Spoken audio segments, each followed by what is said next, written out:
احنا ديننا جايبينه من بره. محفوظون لا معصومون. حاجه في الدين اسمها حجاب. ربنا للدوله الاسلاميه بيعلمنا ربنا هو المعنى النفسي اللي عايز يقلد النبي يروح جبلات والمدام واقفه جنبه لابسه قميص نوم قاتل. ما بالكم بقى لما يكون عيد الحب اللي هم اصلا بيحرموه كمان يعني. السلام عليكم ورحمة الله وبركاته. النهاردة فيديو جديد للرد على واحدة مسيحية من الطائفة المارونية اسمها الحقيقي حنان قهوجي، وهي بتدعي انها كانت عايشة في لبنان في بلدة مرجعيون، وبعدين بتقول ان حزب الله، طبعا حزب الله الشيعي مالناش دعوة بيه، قذف المناطق اللي هي كانت موجودة فيها. الكلام ده كان سنة 82، وعلى الرغم من ذلك خد بالك ان اصلا حزب الله في الوقت ده ما كانش اتشكل، بس مش مهم. المهم انها عاشت، بتقول انها عاشت في خندق، يعني مكان تحت الارض هي واسرتها فترة من الوقت، ولم ينقذها من ذلك الا الاحتلال الاسرائيلي، يهود يعني، لجنوب لبنان. سابت جنوب لبنان وراحت الى اسرائيل، وهناك اشتغلت مذيعة في التلفزيون الاسرائيلي وسمت نفسها نور سمعان. احد الكتاب وهو فرانك اللامب راح المنطقه اللي كانت عايشه فيها حنان قهوجي اللي هي نور سمعان، اللي هي محور حلقتنا النهارده، وعمل مقابلات مع جيرانها، وكلهم اكدوا له ان حنان عاشت حياه طبيعيه، ولا تعرضت للايذاء، ولا تعرضت للقذف من حزب الله زي ما بتقول، ولا تعرضت لاي شيء. المؤرخه المسيحيه ايفون حداد بتتكلم على نور سمعان وبتقول ان دول مجموعه من الناس اسمهم المخبرين المحليين، وان دول بيستغلوا كراهيه العالم للاسلام. فمثلا تيجي تقول انا عارفه كويس قوي عن المسلمين وعارفه كويس قوي عن الاسلام، تعالوا لي ادوني وانا اقول لكم معلومات عن الاسلام. بعد كده انتقلت الى الولايات المتحده الامريكيه وغيرت اسمها مره كمان الى بارجيت جابريل، وبعدين اسست مؤسسه اسمها اكت اوف امريكا، العمل من اجل، يعني العمل من اجل امريكا. موقع بازفيت قال ان المنظمه دي اللي هي اكت اوف امريكا دخلت لي بارجيت جابريل في سنه 2012 فقط 223,000 دولار من الاعمال الغير ربحيه، غير 237,000 دولار كمان. بنتكلم في نص مليون دولار. اشمعنى؟ علشان خاطر هي نشطه، وعشان هي نفسها بتقول انها لما اعلنت اسمها بقت في خطر فلازم تتحمي. نص مليون دولار مبلغ ضخم جدا. لا ما تستغربش كمان ان في بعض التقارير في الولايات المتحده الامريكيه قالت ان في الفتره من 2008 ل 2011، الفتره الضيقه دي بس، تم رصد 119 مليون دولار من اجل الجماعات التي تعمل من اجل كراهيه الاسلام، اللي منهم اكت اوف امريكا واللي منهم بارجيت جابريل. تعالوا نبدأ مع بارجيت جابريل وهي بتقول هتحاول تقول التاريخ الإسلامي في 5 دقايق. What I'm going to do right now is I'm going to crunch 1400 years of Islamic history in 5 minutes and make it as exciting as I can possibly make it. He started preaching in his own city, Mecca. He tried to recruit friends and followers to be able to spread his religion. And he tried for 12 years. بدأت كلامها ان النبي محمد صلى الله عليه وسلم كان موجود في مكة، وبعدين حاول ينشر الإسلام في مكة ولكنه فشل. دي جابتها منين ما نعرفش. احنا النبي محمد عندنا بالنسبة لنا رسول، الرسول صلى الله عليه وسلم الله أمره بتبليغ الرسالة لأهالي مكة. أي نعم أهالي مكة في البداية ما كانوش بيؤمنوا بسرعة، لدرجة ان في أول 3 سنوات من البعثة لم يؤمن بالنبي محمد إلا 60 شخص، لكن ده مش مقياس فشل أبدا. طبعا احنا عندنا بعض المتخلفين موجودين في مصر من أمثال عمرو خالد قالوا ان النبي فشل وحاجة زي كده. طيب هو مين اللي بعت النبي محمد أصلا إلى مكة؟ الله سبحانه وتعالى. لو النبي محمد فاشل يبقى الله اختار نبي فاشل، يبقى بحسب زعمهم وبحسب عقلهم العقيم الله نفسه فاشل. طبعا العملية ما بتتقاسي بالعدد أبدا، عمرها ما اتقاست بالعدد. ولو حبيت تقيسها بالعدد ما تشوف المسيح في بداية حياته لما تعرض للإيذاء وخرج من أورشليم وقال إنها قاتلة الأنبياء نقدر نقول ان المسيح ساعتها فشل. بس في نقطة مهمة جدا، المسيح عندنا احنا رسول، فعادي ان يتعرض للإيذاء ده. اما عند المسيحيين اللي منهم بارجيت فهو الله. هل الله فشل ان يدعو الناس في اورشليم؟ بل أزيدك من الشعر بيت، في إنجيل مرقس 13 على 32 وفي إنجيل متى 24 على 36 في نص جميل جدا بيقول فيه لما سألوا المسيح اللي بزعم المسيحيين اللي منهم بارجيت بتقول إن هو الله، لما سألوه عن يوم الساعة قال لهم أما ذلك اليوم وتلك الساعة فلا يعلم بهم أحد ولا الملائكة في السماء ولا الابن، يقصد المسيح هو الابن، ولا الابن إلا الآب. الله أو الآب وحده فقط هو اللي يعلم.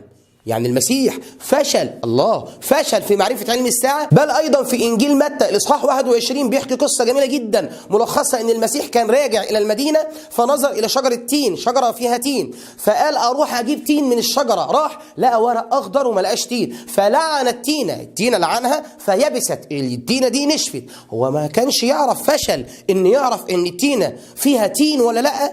إله ما يعرفش إن كانت التينة فيها تين ولا لا. طيب إن كان ده فشل فينسب إلى الله بزعم المسيحيين. طب إن كان المسيح هو الله كما يقول المسيحيين، ليه ما عملش معجزة وخلى التينة تنتج تين في وقت عدم وجود التين؟ وكانت تبقى حاجة حلوة للتلاميذ بتوعه، أهو إثبات وفي نفس الوقت تأييد ليه وتأييد ليهم، زي ما موجود في التلمود لما أراد ابن يوسي الحاخام كان معدي على شجرة تين، ولما ما لقاش تين عايز يزود التين عشان يأكل العمال، فدعا إلى شجرة التين وأمرها إنها تنتج تين فأنتجت تين. هو كان أحسن من الله في زعمكم؟ So he decided, if I go to Medina, which was the Jewish hub of Arabia, the business hub where the Jews lived, if I go there and preach my religion to them, if they accept me. المتخلفة بتقول لك إن النبي صلى الله عليه وسلم لما فشل في مكة، احنا قلنا طبعا النبي لم يفشل في مكة، لما فشل في مكة راح للمدينة مركز اليهود. مين قال لك ان المدينه كانت مركز اليهود؟ اليهود اصلا كانوا عايشين في الشام وبعدين تعرضوا للايذاء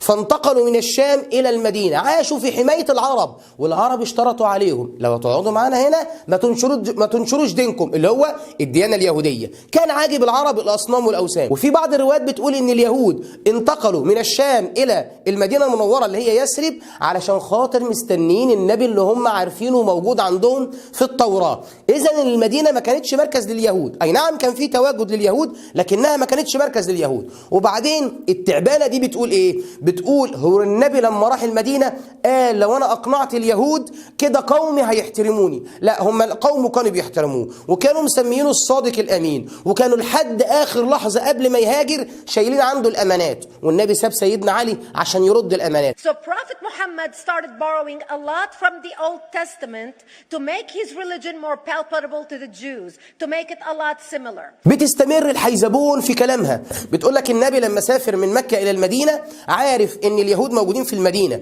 ولذلك ابتدى يقتبس حاجات كتيرة جدا من العهد القديم عشان يرضي اليهود. يعني احنا هنعمل ايه معاكم؟ يعني كل مرة تتكلموا في القصة دي نقول لكم طب هاتوا وجه التشابه بين العهد القديم او العهد الجديد، وانتوا بتقولوا النبي اقتبس منهم يعني، وموجود عندنا في القرآن، وهاتوا كده الاقتباسات دي جت منين وفين. طب انا هقول لكم حاجة، كل المسلمين على وجه الارض عارفين سورة البقرة. سورة البقرة تكاد تكون باجماع اراء المسلمين سورة مدنية. سورة البقرة اللي فضحت اليهود وخيانات اليهود وتعامل اليهود مع الانبياء، سورة البقرة سورة مدنية، والسورة ديت بتتكلم عن فظائع اليهود. يبقى النبي أصلا لما كان بيتكلم عن في سورة البقرة عن بلاوي، طبعا بوحي من السماء، بلاوي اليهود، يبقى هو كده عايز يرضي اليهود. علاوة على سواء السورة اللي مختلف فيها اللي هي الفاتحة كانت مكية أو مدنية، في آخرها غير المغضوب عليهم، بإجماع المسلمين المغضوب عليهم اليهود. يبقى إحنا في الصلوات بتاعتنا سواء كانت في مكة أو المدينة، يعني من أول ما الإسلام ظهر أو أول ما النبي هاجر إلى المدينة، كل يوم المسلمين بيقولوا في صلاتهم غير المغضوب عليهم. مين دول يا رسول الله؟ قال لك اليهود. يبقى كده النبي بيحاول يراضي اليهود. سبحان الله. This is why you see a lot of similarities between Judaism and Islam. For example, Jews don't eat pigs, Muslims don't eat pigs. Jews pray a few times a day, Muslims pray a few times a day. Jews fast on Yom Kippur, Muslims fast on Ramadan. بتستمر الولية اللي بتفهم من قفاها وبتقول لك في وجه تشابه بين الإسلام وبين التوراة. فمثلا المسلمين بيصوموا رمضان واليهود بيصوموا يوم كيبور، المسلمين ما بياكلوش الخنزير واليهود ما بياكلوش الخنزير، المسلمين بيصلوا في اليوم 5 ركعات واليهود كمان بيصلوا في اليوم. يعني معنى كده ان لو ده زي ده يبقى الاثنين دول متشابهين؟ يا خبر ابيض. طب تعالوا بقى نشوف التشابه ما بين العقيده المسيحيه والعقائد اللي موجوده ايام الفراعنه. يعني مثلا عقيده التثليث تقريبا ما تكاد تكون منتشره في كل العقائد قبل المسيحيه. يبقى معنى كده المسيحيه هي واخده جذورها، او ان المسيح كان بيحاول يرضي الناس الوثنيين.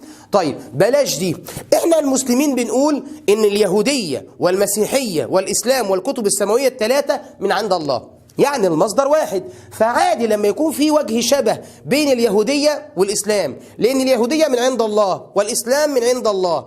طبعا لما الإسلام جه مهيمن على باقي الكتب، الإسلام جه ألغى باقي الكتب. يعني مش طبيعي إن أنا هلاقي اللي موجود في اليهودية في أشياء موجودة في المسيحية تتشابه مع أشياء موجودة في الإسلام، لأن يا بقرة يا بنت البقر المصدر واحد وهو الله سبحانه وتعالى، طبعا قبل ما يتم التحريف على الإنجيل أو على التوراة.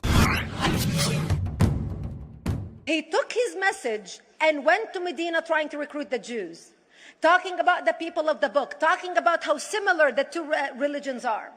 When they refused to accept him and follow him as the last of the prophet, that's when he turned against them and started killing them and started expelling them. بعدين بتستمر وبتقول لك ان النبي لما اليهود ما امنوش بيه قتلهم. اليهود اللي كانوا موجودين في المدينه يكاد يكونون 3 طوائف، بنو النضير وبني قينقاع وبني قريظه.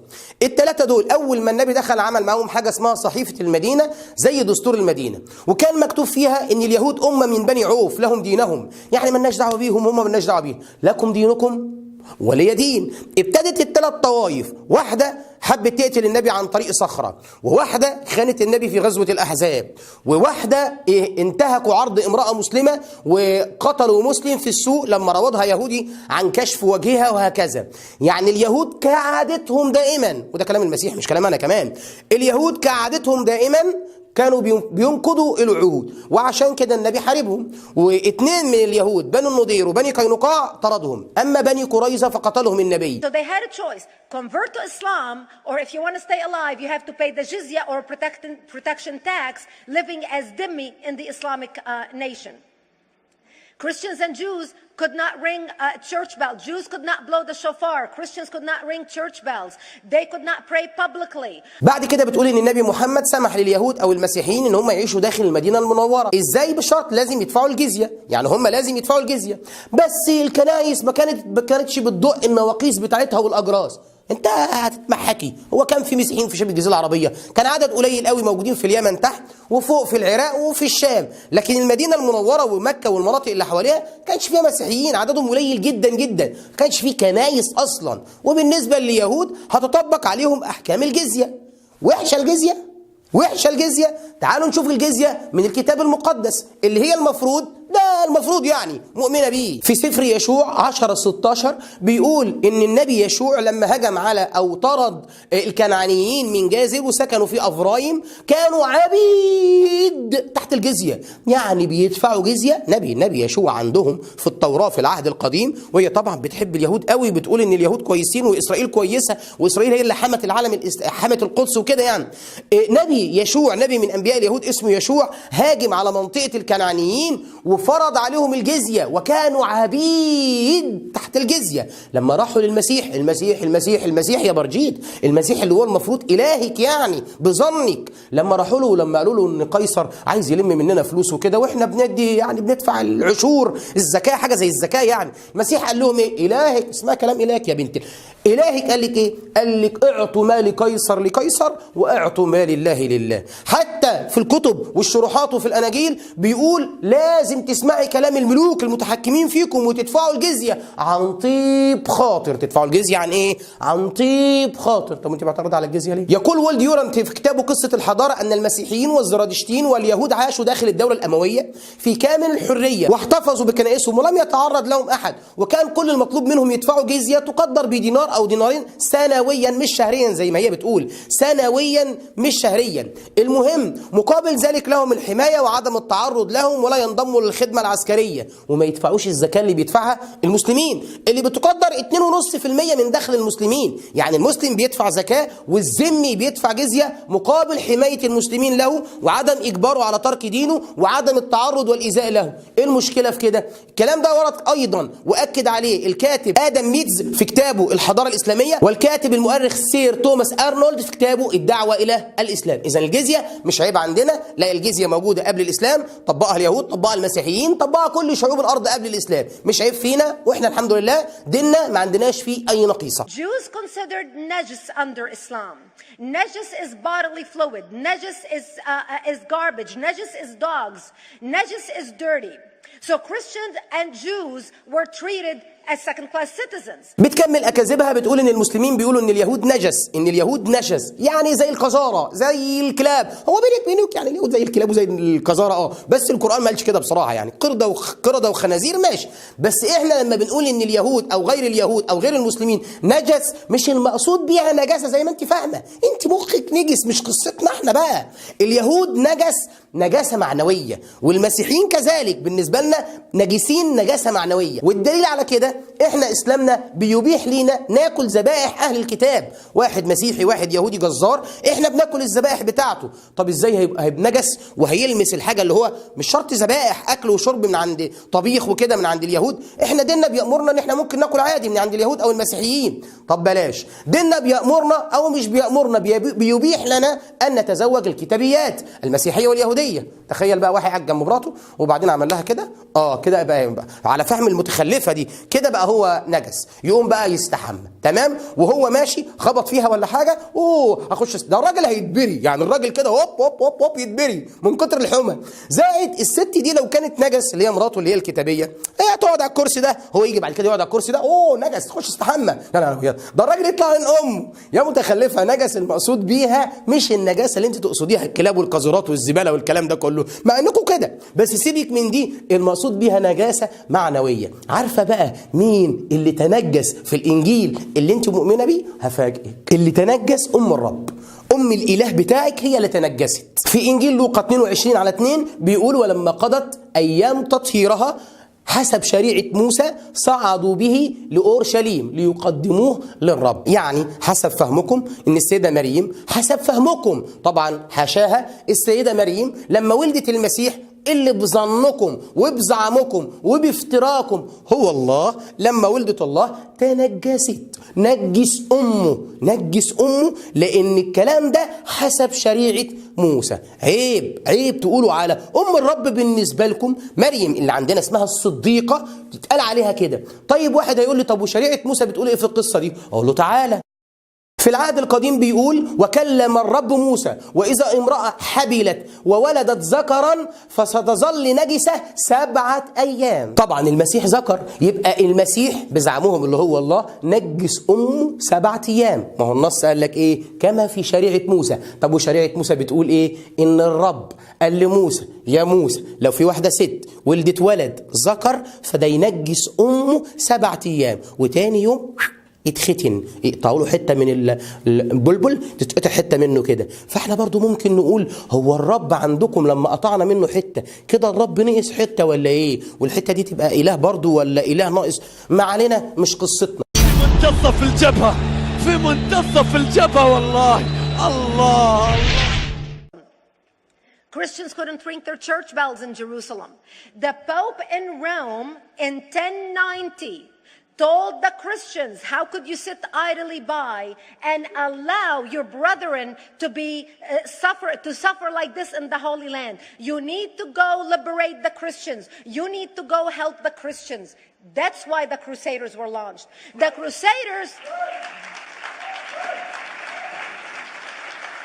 Crusaders were not launched because they just felt like waking up in the morning and going and converting a bunch of Muslims or beheading them. The Crusaders were launched to liberate Jerusalem, and they were able to liberate Jerusalem for less than 100 years before. بعد كده انتقلت المتخلفة بارجيت جابريل إلى الحديث عن الحملات الصليبية. قال وإيه سبب الحملات الصليبية؟ إن المسلمين كانوا بيعملوا بيسووا في المسيحيين، فالبابا قال لهم إزاي تعملوا تسيبوا إخوانكم المسيحيين يحصل فيهم كده؟ فبدأ يدعو. وبعدين في واحد كل شويه يطلع كده في الفيديو ويقول كلمتين كده الناس تسخن. تقريبا الراجل ده جوزها، شاكي كان انه يكون جوزها يعني. وان هم الناس البابا دعا الى نجدة المسيحيين من الغدر والقتل اللي بيتم من المسلمين. طب وان كان الامر كذلك ليه 300 قسيس من كبراء الكنائس في العالم اعتذروا عن الحملات الصليبيه؟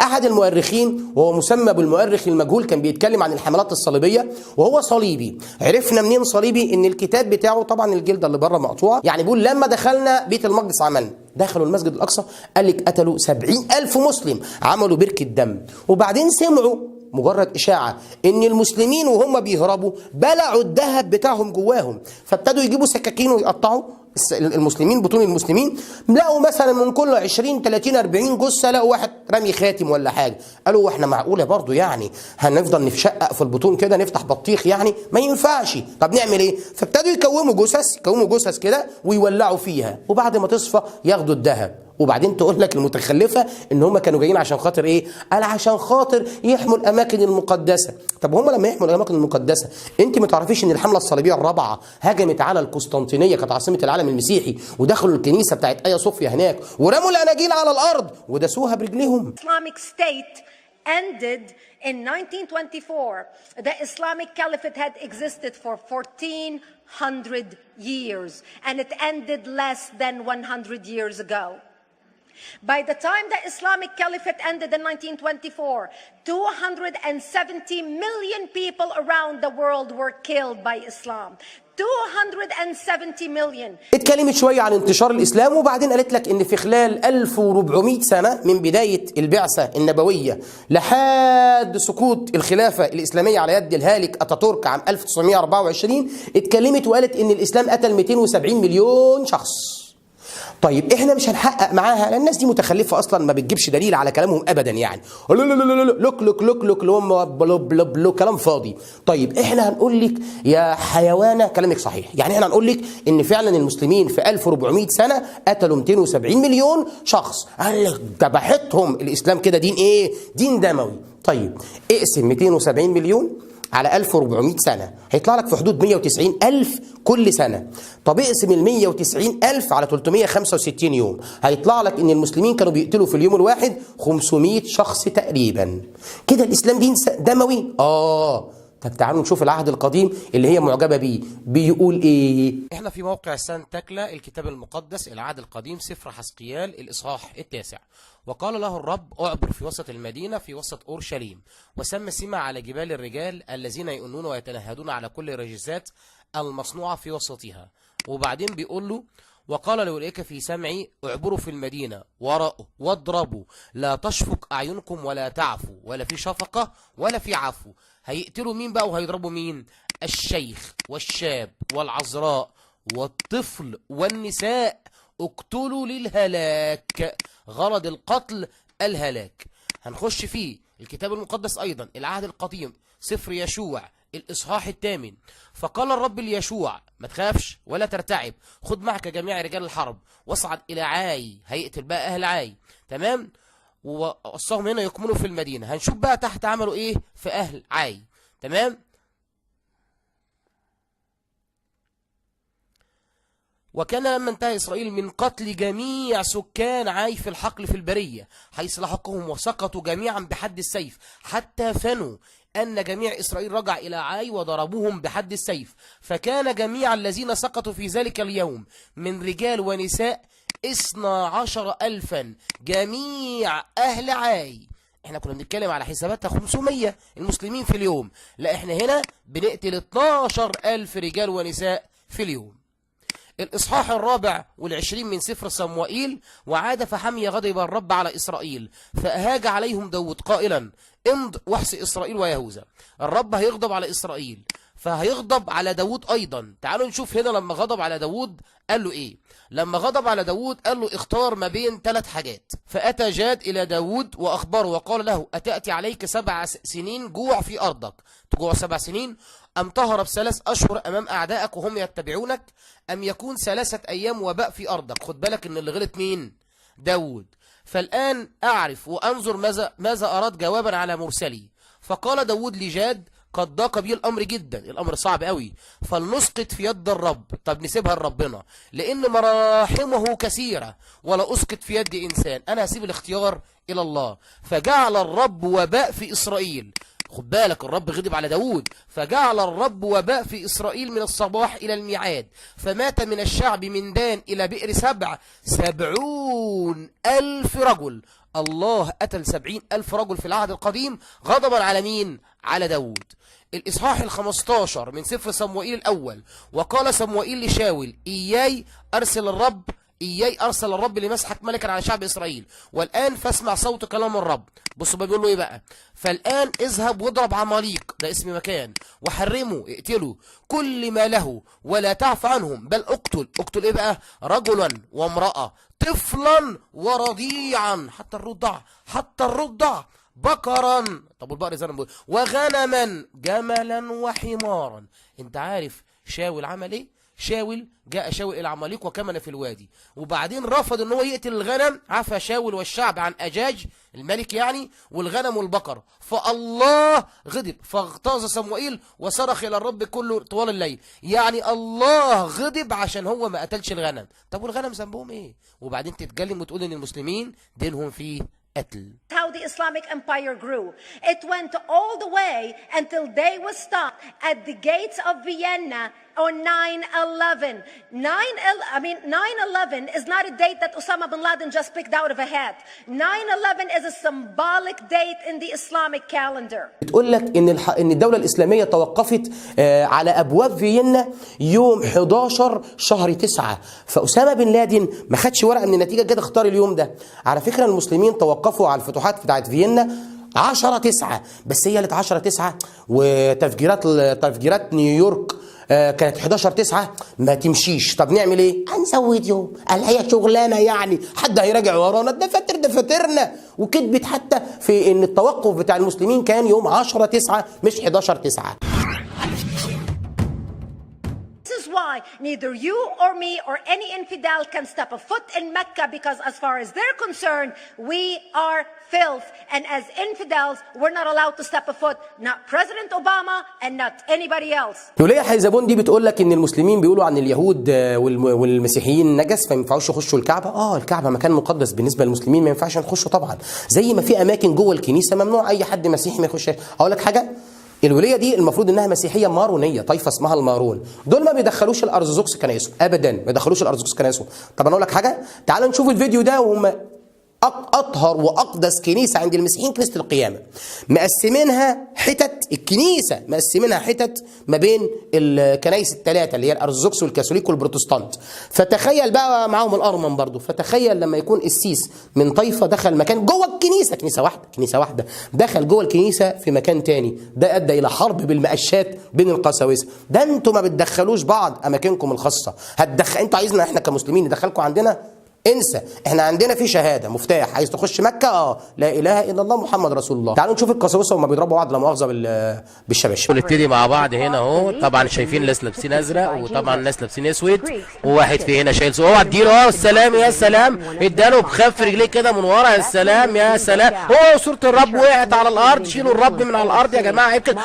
واحد كمان يزحلق يقع على الخلفيه بتاعته، يا سلام اديله، يا سلام الضرب اشتغل. الحق كنيسه امك يا رب، الحق كنيسه امك يا رب. واحد لابس خراوي هنا اهو، الشباشب دخلت اهي، ايوه اديله، ده طلع مجرم. فين شغل المقشات؟ ايوه سلاح المقشات جه اهو، ايوه اديله بالماء، اللهم حبه احبوا اعداءكم باركوا لعينيكم، ايوه صح كده، اديله بالمقش يا ابوهم، اديله تمام كده، كسح، ايوه برافو، ايوه صور انت مالكش دعوه، انت راجل برنس انت. منتصف الجبهه، في منتصف الجبهه والله. The Pew Research did a poll in 2013 when they went around the world and interviewed Muslims from Islamic countries all over the world. And they asked them two questions. Would you like to have Sharia law as the law of your country? And would you like to see the Islamic Caliphate? And remember, this was in 2013, before ISIS. The 5 top countries in the world, in the Islamic world, the 5 top Islamic countries: Indonesia, 204 million Muslims; Indonesia, Afghanistan, Indonesia, Pakistan, Egypt, Nigeria, and Bangladesh. 77% of Muslims interviewed in these Islamic countries, 77% want the establishment of Sharia law and want the establishment of an Islamic state. That means 77% of the world, quote, moderate Muslims agree with the establishment of ISIS and what ISIS is doing. بتقول لك يا سيدي عملوا زي استقصاء كده في البلاد الإسلامية، أكبرهم أندونيسيا 204 مليون، برضه هي أندونيسيا مش 204 مليون، يعني ما تعلقش، مش 204 مليون، أكتر من كده. المهم لقيت إن 77% من البلاد الإسلامية، البلاد دي بيقولوا عايزين نطبق الشريعة الإسلامية، عايزين نطبق الشريعة الإسلامية. أنت عايز إيه؟ انت عايز ايه يعني؟ هم انت عايزينهم يعني يطبقوا شريعه ميكي مثلا؟ عايزين يطبقوا بشريعه البطوط مثلا؟ واحد مسلم هتساليه انت يا عم عايز تتحكم بقول الله والقران، هيقول لك ايه؟ لا. هيقول لك لا، عايز اطبق قوانين مثلا خالد يوسف، اللي عايز اطبق قوانين علي جمعه. ما طبعا هيقول لك شرائع الاسلام. ده حتى 77% دي نسبه قليله. راحت قلبه كده قالت لك شفت؟ يبقى معنى كده ان داعش تنظيم الدوله الاسلاميه ما جاش من فراغ. طب ما انت معنى كلامك كده ان تنظيم الدوله الاسلاميه هو دين الاسلامي، يعني انت كده لما تقولوا هنحارب، لما امريكا والدول ال55 دول بيقولوا بنحارب تنظيم الدوله الاسلاميه بكلامك يا متخلفه، يعني معنى كده ان الحرب دي على الاسلام. احنا عارفين انها حرب على الاسلام. قالت ان المسلمين لما يقولوا عايزين الشريعه يبقوا عايزين داعش. مين قال لك كده؟ طيب البلاد الاسلاميه كلها تقريبا دلوقتي تكاد تكون داخله في التحالف ضد داعش. يبقى ما اوزنوا الكلام قبل ما تقولوه. ده انتوا كلامكم والله حتى ما يستاهل الرد عليه. ازاي الفيديو بتاعك حقق ملايين مشاهدات؟ بس يلا شغل او رزق الهبل على المجانين زي ما بيقولوا. Two things you need to understand about Islam and the principles of war in Islam. One is the law of taqiyya, which means lying and deception. It means that a Muslim man can lay his hand on the Quran and swear that he is telling the truth, knowing that he is lying, but also knowing that the Quran will forgive him because he is advancing the cause of Islam. هتبتدي بقى تتطاول وتزود التطاول بتاعها على الاسلام. بتقولك ان الاسلام فيه حاجتين جامدين قوي دايما بيطبقوهم. اول حاجه التقيه او التقيه. التقيه دي ان انت ممكن تحط ايدك على القران كده وتحلف كذب وانت عارف ان القران هينجيك لانك مين؟ فين الكلام ده؟ فين الكلام ده؟ النبي صلى الله عليه وسلم قال المسلم لا يكذب. الكذب عندنا غير مباح. الكذب عندنا من ايه؟ الكذب عندنا من الكبائر. عارفه بقى مين اللي بيكذب عشان ينصر دينه؟ بولس الرسول لما قال واذا كان مجد الله قد ازداد بكذبي، اذا كان ازداد بكذبي فلماذا أدان بعدك خاطئ؟ يعني ما حدش يقول لي انت غلطان لان انا لما بكذب عشان ازود مجد الله. يا كدابين، تقولوا احنا كدابين. النقطة الثانية بتقول لك صلح الحديبية. تعال نشوف. Second thing you need to know about is that the Treaty of Al-Hudaybiyah, which is an Islamic principle of war and a model on how to deceive your enemy when you have to sign peace treaties with your enemy. And it is based on an example by Prophet Muhammad. He attacked the Meccan caravans. When he realized he's not able to defeat the Meccans in that city of Al-Hudaybiyah, in that place, he signed a 10-year treaty with them. Does that sound familiar? A 10-year treaty with them that says he will not attack them, he will have peace with them, he will not declare war on them. Muhammad used the treaty for 2 years to build his military, strengthen his army, and when he realized he was strong enough to attack his enemies when they least expected it because they thought they had a peace treaty with Muhammad, he broke the treaty, attacked them 2 years later, and Mecca fell within 24 hours because they were not expecting the attack. الولاية المتخلفة بتقول لك في صلح الحديبية قال النبي كان راح يحارب مكة، كانت رايحة تهجم على النبي، فالنبي حس ان هو ضعيف فقال اعمل ايه بقى؟ اعمل صلح مع مكة ولما اتمكن، اول ما اتمكن بقى وكده وبعدين ايه اروح نازل على مكة على طول. متخلف، انت بتجيب الكلام ده منين؟ بتجيبوا الله يخرب بيت امي تخارفكم، بتجيبوا الكلام ده منين؟ صلح الحديبية في السريع، مش هنقلبها قصة تاريخ او دين اسلامي. صلح الحديبية في السريع النبي صلى الله عليه وسلم كان معاه 1000 وبضع مئات من أصحابه، 1400 1500 أيا كان العدد، رايح يعمل زيارة للكعبة، مش رايح يحارب. معهوش أكتر من إيه؟ السيوف العادية بتاعتهم اللي هو العرب بيشيلوها كده كده يعني. لما قريش سمعت إن النبي جاي قالت لا مش هنخليه يخش، فالنبي وقف في الحديبية وبعت سيدنا عثمان بن عفان يقول لهم أنا مش جاي أحارب، أنا جاي أزور البيت. قريش بعتت بعض الرسل علشان يشوفوا المسلمين قاعدين فين، كانوا بقيادة مين؟ خالد بن الوليد، لأن النبي صلى الله عليه وسلم ذكاؤه الحربي عالي. النبي خد طريق تاني وعدى جيش خالد بن الوليد لحد ما وصل لمكان فاضل له يعني زي ما بيقولوا كده مكان عالي، فاضل له مكان مطل على مكة، ينزل يخش ياخد مكة على طول. لكنه هو أثر السلامة، بعت لمكة وقال لهم أنا، وخالد بن الوليد عرف، خالد كان داهية، عرف الموقع اللي فيه النبي صلى الله عليه وسلم، والنبي صلى الله عليه وسلم بعت لهم قال لهم بصوا، قال للصحابة ها الناس دول لو منعونا نخش البيت وكده نعمل ايه؟ بيت الحرام يعني. قالوا يا رسول الله امضي لما انت ماض فيه، يعني بص هقطع حارب. يعني النبي ما كانش في موقف ضعف، ده كان قبليها غزوة الأحزاب وغزوة بدر وغزوة أحد. طبعا بقى ترتيب بدر وأحد الأحزاب. عارف بدر كان عندنا 314، الكفار كانوا 1000 كسبنا. احنا القله ما بتفرقش معانا. المهم النبي كان في موضع قوه، راح لقريش قال لهم بصوا بقى، انا جاي ازور البيت، انا جاي ازور الكعبه، عايزين تحاربوا الحرب بيننا وبينكم وانتوا كده كده تعبانين من المعارك اللي بينكم وانا اقدر، عايزين سلام؟ ما عنديش مشكله. فقريش قالوا نعمل سلام، فعملوا سلام. يبقى النبي ما كانش في موقف ضعف اصلا عشان يقول اعمل هدنه، ده النبي كان في موضع قوه. اللي في موضع قوه ما بيطلبش هدنه يا متخلفه. شفت بقى بعد كده قالت لك ايه؟ قالت لك وبعد كده سنتين بس وبعدين خالف الهدنه. قالت لك محمد خالف الهدنه وهجم على قريش وخد قريش في 24 ساعه، لان قريش ما كانتش مستعده. يعني قريش عشان تستعد تعمل ايه؟ تسن السيف. وكان في مدافع وبنادق وطيارات وبنزين وعربيات عشان يستعدوا. يعني تخيل لو واحد جاي يتخانق معايا وانا معايا سيف ومعايا سيف، استعد بايه يعني؟ يعني استعد اعمل ايه يعني؟ طيب اللي حصل ايه بقى؟ طبعا هي صورت النبي هو اللي هو خالف الهدنه باجماع العلماء وباجماع الروايات، وما فيش روايه غير كده. بتحكي الروايه ان النبي صلى الله عليه وسلم دخل معاه في التحالف الهدنه، دخل معاه قبيله اسمها قبيله خزاعه، يعني خزاعه دي مع النبي حلفاء للنبي، ومع قريش قبيله اسمها بكر، مع قريش قبيله اسمها بكر. المفروض النبي ملوش دعوه ببكر، والمفروض قريش ملهاش دعوه بخزاعه، النص بيقول كده.